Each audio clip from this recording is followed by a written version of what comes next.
Leap વર્ષના સવાલ પરીક્ષામાં આવે ને એટલે મગજ ચકરાવે ચડી જાય, ખરું ને? પણ ચિંતા નહીં. ચાલો આજે એવો એક નિયમ સમજીએ કે તમારા માર્ક્સ પાક્કા જ સમજો. તો સવાલ એ છે કે 500 વર્ષમાં કેટલા લીપ વર્ષ હોય? સાંભળવામાં તો એકદમ સીધો લાગે, પણ આ જે સવાલ છે જ્યાં મોટાભાગના લોકો ગોથું ખાઈ જાય છે.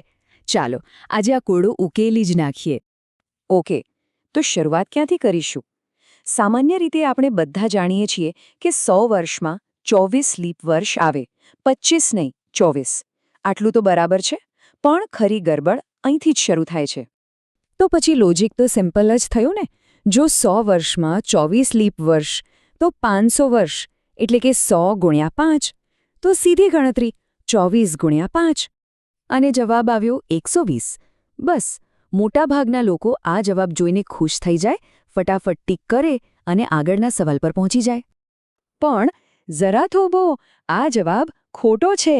હા, 120 ખોટો જવાબ છે.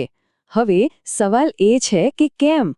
કારણ કે આમાં એક નાનકડો પણ બહુ જ મહત્વનો નિયમ છુપાયેલો છે. અને એ નિયમ છે શતાબ્દી લીપ વર્ષનો. આ નિયમ શું કહે છે ખબર છે? કે જે શતાબ્દી વર્ષ હોય એટલે કે 100, 200, 300 જેવા વર્ષ, એ ત્યારે જ લીપ વર્ષ ગણાય જ્યારે તેને 400 વડે પૂરેપૂરું ભાગી શકાય.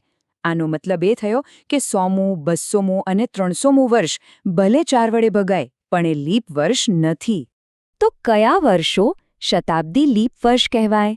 દાખલા તરીકે વર્ષ 400, કેમ કે એ 400 વડે ભાગાય છે.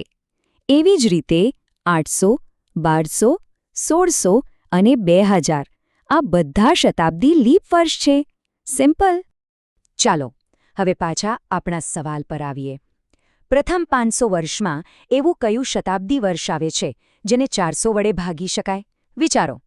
હા, બરાબર, માત્ર એક જ 400મું વર્ષ. અને આ જ એ એક્સ્ટ્રા લીપ વર્ષ છે જેને આપણે ગણતરીમાં લેવાનું ભૂલી ગયા હતા. તો હવે શું કરવાનું? આપણી જે જૂની ગણતરી હતી ને 120, એમાં બસ આ એક વધારાનું લીપ વર્ષ ઉમેરી દેવાનું છે. એટલે સાચો જવાબ છે 121. તો યાદ રાખજો, 500 વર્ષમાં 120 નહીં પણ પૂરા 121 લીપ વર્ષ હોય છે. તો બસ હવે પછી પરીક્ષામાં આવો સવાલ પૂછાય તો ગભરાવાની કે અંદાજો લગાવવાની કોઈ જ જરૂર નથી. ખાલી પેલો શતાબ્દી નિયમ મગજમાં રાખજો અને જુઓ, જવાબ ક્યારેય ખોટો નહીં પડે.